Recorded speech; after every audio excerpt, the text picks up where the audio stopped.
Hi, my name's Maya, And I'm Amaya. and we're the SCORE peer educators.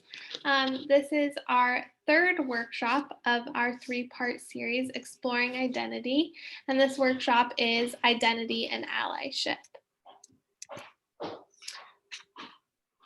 So we're going to kick it off with some definitions, starting with ally versus allyship. So we are doing our workshop, of course, on identity and allyship. But first we have to answer, what is an ally?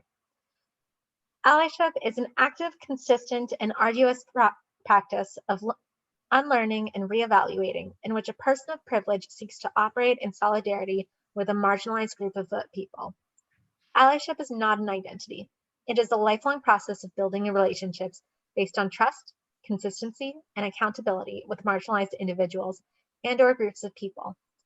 Allyship is not self-defined. Our work and our efforts must be recognized by the people we seek to ally ourselves with. It is important to be intentional in how we frame the work we do. The next term that we want to talk about is co-conspirator. This is important because many activists have argued that ally has lost its meaning and that anyone can identify as an ally without doing the work. To quote Alicia Garza, co-conspiracy is about what we do in action, not just in language. It's about moving through guilt and shame and recognizing that we did not create any of this stuff. And so, what we are taking responsibility for is the power that we hold to transform our conditions.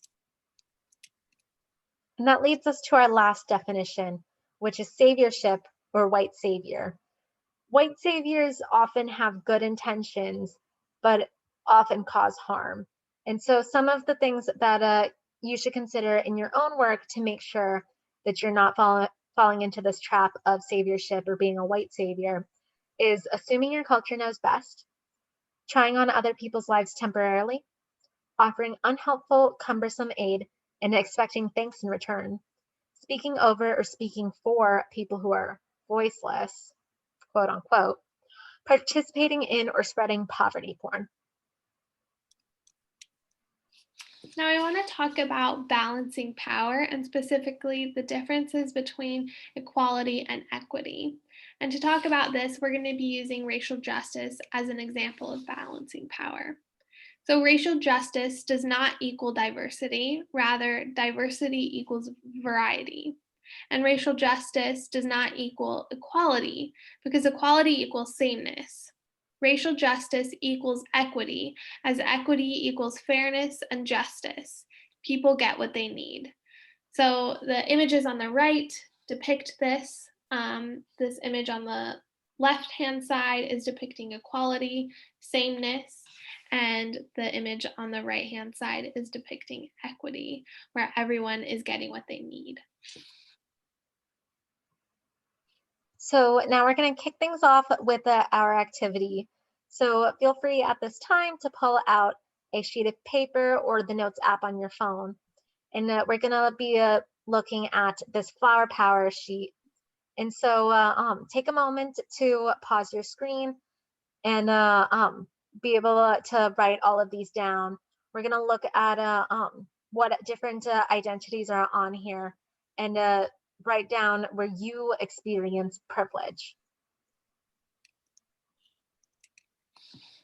Now that you've had some time to think about your own identities and where you hold your privilege, we have some discussion questions that you can think of in reflection.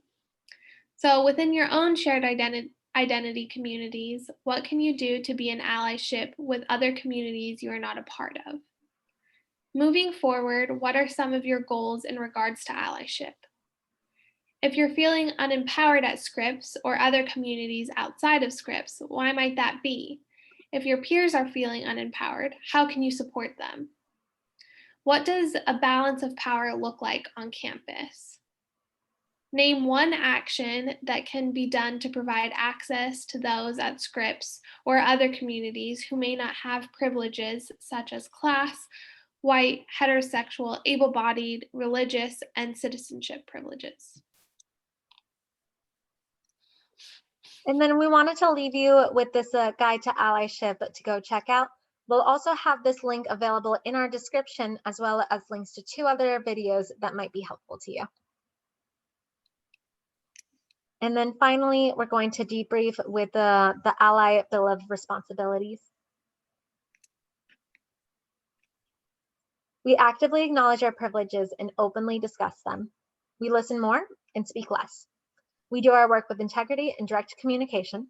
We do not expect to be educated by others. We build our capacity to receive criticism, to be honest and accountable with our mistakes, and recognize that being called out for making a mistake is a gift. We embrace the emotions that come out of the process of allyship, understanding that we will feel uncomfortable, challenged, and hurt. Our needs are secondary to the people we seek to work with. We do not expect awards or special recognition for confronting issues that people have to live with every day. Thank you so much. Thank you.